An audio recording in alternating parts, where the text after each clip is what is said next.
रायगड महाराष्ट्रासह देश विदेशातील ताज्या बातम्या पाहण्यासाठी मॅक्स इंडिया लाईव्ह चॅनलला सबस्क्राईब करा आणि बेल आयकॉन दाबायला विसरू नका।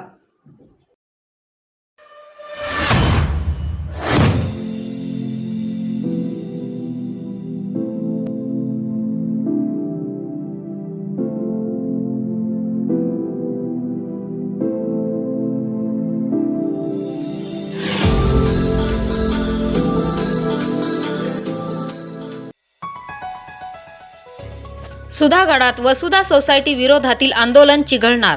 चौथ्या दिवशीही तोडगा न निघाल्याने सचिन वाघमारे यांचे आमरण उपोषण सुरूच। प्रशासनाने अनधिकृत बांधकामावर जलद कारवाई न केल्यास पॅन्थर स्टाईलने दणका देऊ, ऑल इंडिया पॅन्थर सेनेचा इशारा। रायगडच्या सुधागड तालुक्यातील वसुधा सोसायटीतील काही अनधिकृत बांधकाम सुरूच असून शासनाच्या आदेशाची पायमल्ली केली जात आहे, असा आरोप विडसई ग्रामस्थांनी केला आहे। हे अनधिकृत बांधकाम तोडण्यासाठी दिनांक 20 जानेवारीपासून विडसई ग्रामस्थ सचिन यशवंत वाघमारे पुन्हा एकदा पाली तहसील कार्यालयाबाहेर न्याय हक्कासाठी आमरण उपोषणाला बसले आहेत। चौथ्या दिवशीही उपोषणकर्ते आणि प्रशासन यांच्यात चर्चा होऊन तोडगा न निघाल्याने उपोषण सुरूच आहे। आमच्या मागण्यांची जोपर्यंत पूर्तता होत नाही तोपर्यंत माघार नाही, असा इशारा उपोषणकर्ते सचिन वाघमारे यांनी प्रशासनाला दिला आहे। या आंदोलनाला ऑल इंडिया पॅन्थर सेनेचे राष्ट्रीय अध्यक्ष दीपक भाऊ केदार यांच्या नेतृत्वाखाली रायगड जिल्हा अध्यक्ष नरेशभाई गायकवाड यांनी जाहीर पाठिंबा दिला असून प्रशासनाने अनधिकृत बांधकामावर येत्या 24 तासात कारवाई करावी, अन्यथा आम्ही पॅन्थर स्टाईलने दणका देऊ, असा इशारा दिलाय। त्यामुळे हे आंदोलन येत्या काळात चिघळणार असल्याचे चिन्ह दिसू लागली आहेत। Dhammasheel Sawant, news bureau, Raigad.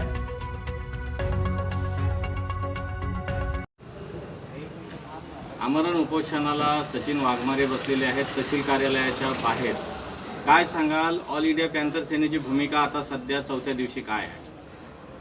विडसई गावचे ग्रामस्थ सचिनजी वाघमारे साहेब आणि आमच्या ऑल इंडिया पॅन्थर सेनेचे उपाध्यक्ष हे या तहसीलच्या आवारात गेले 4 दिवस झालेत उपोषणाला बसलेत, परंतु गेल्या महिनाभर या प्रशासनाला पत्र देऊन देखील प्रशासनाने पाहिजे तसं लक्ष दिलं नाही।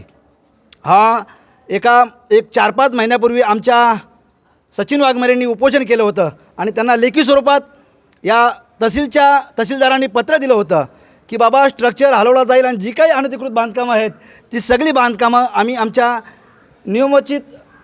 आम्ही आमच्या ह्याच्यात कारवाई करू, अशा प्रकारचं पत्र आम्हाला त्या उपोषणाच्या वेळी दिलं होतं। परंतु ही धनदांडगी माणसं, ही पैसेवाली माणसं त्यांच्या मुजुरीतनं कमी येताना आम्हाला दिसत नाहीत। ते त्यांची कामं राजरोसपणे चालू आहेत, त्यांची कामं थांबताना दिसत नाहीत। अनधिकृत बांधकामं असतील किंवा इतर कुठलाही असेल, प्रशासनाचा बॉस ही लोक होऊ शकतात का, हा आमचा प्रश्न आहे। प्रशासनाने लक्ष दिलं असतं तर नक्कीच ही बांधकामं थांबली असती, परंतु आम्हाला आता प्रश्न पडला आहे की प्रशासनाचे बॉस ही लोक होऊ लागलीत का।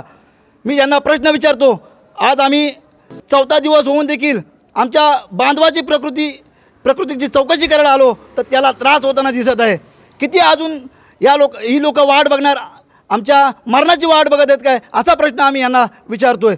तहसीलदार दारनाथ गेलो, त्यांना आम्ही विचारलं, परंतु त्यांच्याकडनं समाधानकारक उत्तर आम्हाला मिळालं नाही। अजून एक 24 तासाचा अल्टिमेट देतो, अन्यथा पॅन्थर ही आक्रमक संघटना आहे।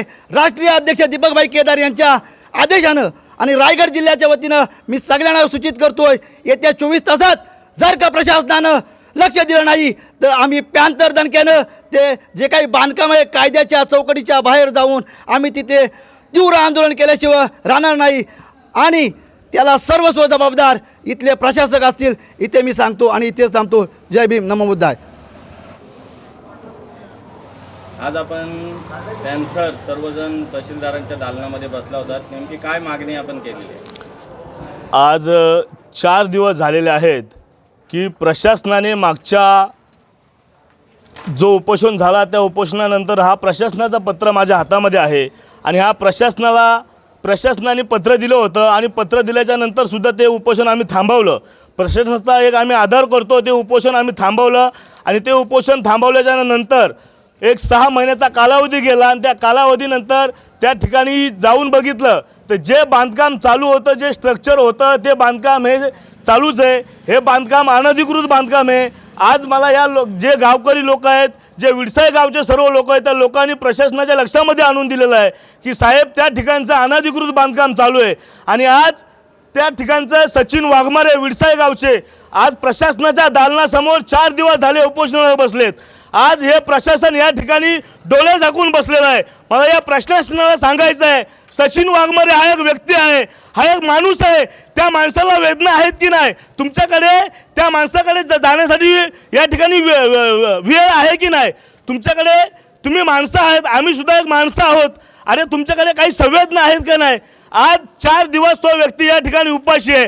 आज प्रशासनाच्या या ठिकाणी दालनामध्ये आम्ही गेलोय, या ठिकाणी तहसीलदारासमोर गेलोय, परंतु तहसीलदाराचं जे काही उत्तर होतं, आज ज्या तुमच्या पत्राद्वारे जर या पत्राचा जर आपण विचार केला तर ज्या ठिकाणी पहिला दिवस होता, या पहिल्या दिवशीच जे उपोषण जे चालू झालं त्याच दिवशी या ठिकाणी तहसीलदार साहेबांची या ठिकाणची भूमिका असली पाहिजे होती की हे उपोषण या ठिकाणी तुम्ही करू नका. त्या लोकांना आम्ही तात्काळ जाऊन जे काही काम आहे ते काम आम्ही थांबू अशा प्रकारचं या ठिकाणचं उत्तर पाहिजे होतं. परंतु इथलं जे प्रशासन आहे हे प्रशासन आमच्या मरणाची या ठिकाणी वाट बघत आहे. मला या प्रशासनाला सांगायचं आहे की आम्ही माणसं आहोत, आम्हाला माणसासारखं जगू द्या. आमच्या गावाचे रस्ते बंद केले आहेत, आमच्या गावठाणचा रस्ता बंद केला आहे, आमच्या जे गावाचं गव्हर्न आहे तो गव्हर्न या ठिकाणी तुम्ही बंद करताय. आज कोणीतरी या ठिकाणी बिल्डर येतोय आणि आमच्या गावामध्ये घुसखोरी करतोय. अरे तुम्ही जे विले बांधतायत की आमच्या गळे कापतायत. आज मला या प्रशासनाला सांगायचं आहे, आज आम्ही या ठिकाणी आम्ही कायद्याचे पालन करणारे आहोत. जर या ठिकाणी कायद्याचं पालन करत असताना जर तुम्ही आमचं जर शोषण करत असाल तर ऑल इंडिया पॅन्थर सेनेचे राष्ट्रीय अध्यक्ष यांच्या माध्यमातून या ठिकाणी आमच्या रायगड जिल्हा अध्यक्ष नरेश गायकवाड यांनी 24 तास अल्टिमेट दिलेलं आहे. या 24 तासामध्ये जर त्या ठिकाणचं जे काम आहे अनधिकृत बांधकाम आहे जर ते थांबवलं नाही तर ऑल इंडिया पॅन्थर सेनेच्या रायगड जिल्ह्यामध्ये मी या ठिकाणी माझं सांगतो की सर्व पॅन्थरच्या कार्यकर्त्यांनी या ठिकाणी यायचं आहे आणि जे बांधकाम आहे ते बांधकाम आम्ही या ठिकाणी तोडल्याशिवाय या ठिकाणी आम्ही राहणार नाही.